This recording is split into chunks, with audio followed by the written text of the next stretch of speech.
Fala aí, investidor e investidora, meu nome é Gabriel, sou analista CNPI especializado em ações e nesse vídeo aqui de hoje eu vou te mostrar possíveis motivos pelos quais fizeram as ações da Vale cair quase 20% nos últimos 3 meses. Então, assista esse vídeo até o final para você entender se ainda continua sendo um excelente case e será por que as ações caíram tanto. Antes disso, vou te convidar a curtir o meu vídeo, a se inscrever no canal, porque assim que você ajuda o meu canal a crescer e ganhar mais relevância aqui dentro do YouTube. Então, conto muito com a sua ajuda. Então, aqui eu vou citar 3 motivos principais pelos quais as ações da Vale caíram nos últimos meses. O primeiro deles se refere agora ao choque de demanda. Afinal de contas, o maior país exportador da Vale é a China, assim como a China é o maior país importador de minério de ferro do mundo inteiro. A gente sabe que esse é o país que mais cresce já há décadas e décadas, então grande parte das commodities tem como destino final a China. Só que como a gente também tem acompanhado, a China tem vivido agora talvez o pior momento da pandemia desde quando tudo começou. Justamente agora, quando já o Ocidente já está recuperando, flexibilizando as medidas de isolamento, a gente vê o contrário acontecendo na China. Inclusive a região de Xangai, que tem mais de 25 milhões de pessoas totalmente isolada, fechada, e isso impacta muito a economia, não só ali da região, mas por ser uma região muito economicamente ativa, maior do que propriamente São Paulo, a gente pode perceber que isso impacta bastante na própria demanda de minério de ferro e, consequentemente, em aço. E como resultado, a Vale agora começa a exportar menos minério por causa desse problema pontual na China. Mas perceba o seguinte, esse aqui acaba sendo um momento pontual. À medida que isso volte à normalidade, as exportações podem voltar também ao normal para a Vale. Só que isso também agora no curto prazo tem impactos, porque se a demanda é maior, acaba que o preço do minério de ferro também pode sofrer um pouquinho de pressão em relação a isso. Então esse é o primeiro ponto, realmente é algo bem grave, bem grande isso o impacto que pode ter. O segundo ponto agora não só a demanda, mas também houve um choque de oferta. Afinal de contas, no primeiro trimestre desse ano, a Vale reportou uma produção de 6% menor de minério de ferro em relação ao mesmo período do ano anterior. Isso aconteceu principalmente por 2 principais motivos. Primeiro, foi um problema ali de logística muito pontual também. Isso aconteceu ali no nordeste do país, próximo à região de Maranhão, que é onde a Vale costuma escoar grande parte da sua produção também ali para a Ásia e para demais países. Mas também aconteceu um problema no sudeste. Afinal de contas, boa parte dessa operação também que está aqui teve que fazer o escoamento para outros portos. Só que esse escoamento foi muito atrapalhado por regimes de chuvas. Então, muitas chuvas inviabilizaram durante algumas semanas essa passagem. Então, por isso, a produção da empresa caiu nesse último período. A gente poderia imaginar, por essa queda de 6%, que a empresa seria muito impactada, que de fato até foi no primeiro trimestre.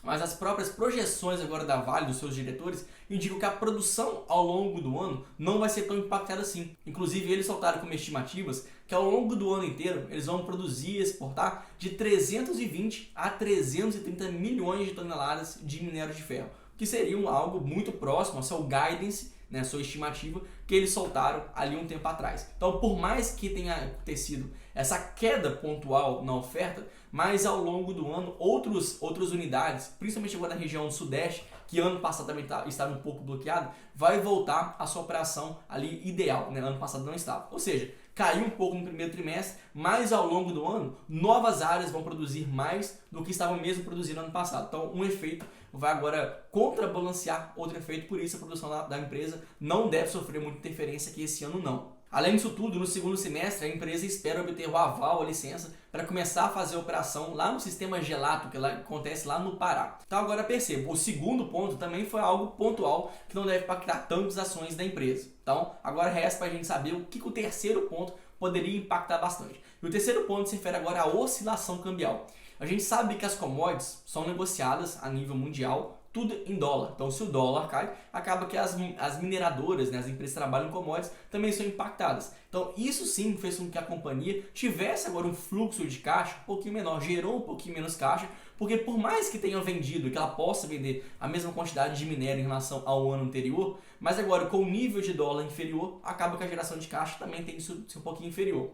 Eu imagino, e aqui eu já falei ao longo de vários vídeos aqui no canal, inclusive que nesse eu relatei sobre isso, eu acredito que o preço do dólar atualmente está um pouquinho abaixo do que deveria terminar no final do ano. Obviamente, isso é totalmente difícil de prever, qualquer cenário do dólar também seja variável, mais difícil de toda a economia para a gente prever, mas ainda assim eu acredito que esse momento particular do que a gente está vivendo trouxe muito dólar para cá, fazendo com que ele barateasse. Mas não imagino que isso deve continuar durante muito tempo. Olha só, Dos 3 motivos principais que fizeram as ações da empresa desvalorizar quase 20%, eu acredito que todos eles são pontuais, ou pelo menos a maioria deles sejam pontuais. O que faz com que, no futuro, a gente possa ter agora projeções estimativas que voltem realmente a trazer mais otimismo em relação às ações da companhia. E agora eu vou trazer informações que correspondem agora a estimativas de todo o mercado, a média de todo mundo que está no mercado, para saber como que a gente pode projetar as ações da empresa daqui para frente. E trazendo as projeções futuras, a gente vê que o mercado espera uma queda do EBITDA em 8% esse ano, em 20% no ano seguinte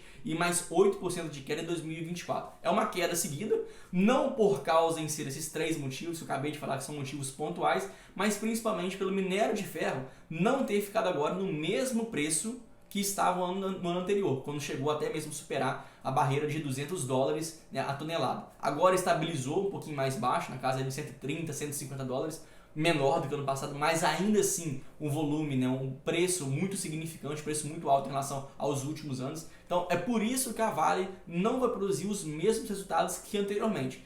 Mas aqui que eu quero chegar. Por mais que a empresa não venha a ter os mesmos resultados em termos de EBITDA, mas talvez a sua desvalorização de 20% pode sim ter sido um pouco afetada, porque lá atrás o mercado já precificava que as ações da empresa não iriam continuar negociando com aquele mesmo patamar de minério de ferro muito alto. Ou seja, mesmo o minério de ferro caindo e provavelmente ou possivelmente não voltando ao mesmo patamar, as ações da empresa não vão estar tão mais caras assim em termos de múltiplo. Então agora, pegando os múltiplos futuros da Vale, vai estar ao redor de 4 vezes EV sobre EBITDA. É um múltiplo que, se a gente pegar agora as demais empresas que negociam commodities, é um nível bem baixo. Inclusive, as ações da empresa ainda assim vão negociar com dividend yield na casa de 10%. Ou seja, além de ter um múltiplo barato, ainda assim vai ter um dividend yield bem atrativo. Então a mensagem final que eu quero deixar é que os motivos que fizeram a Vale cair especificamente agora nesse último período foram motivos pontuais. Porque o motivo que já acontecia, né, com essa queda do minério de ferro já era algo precificado pelo mercado.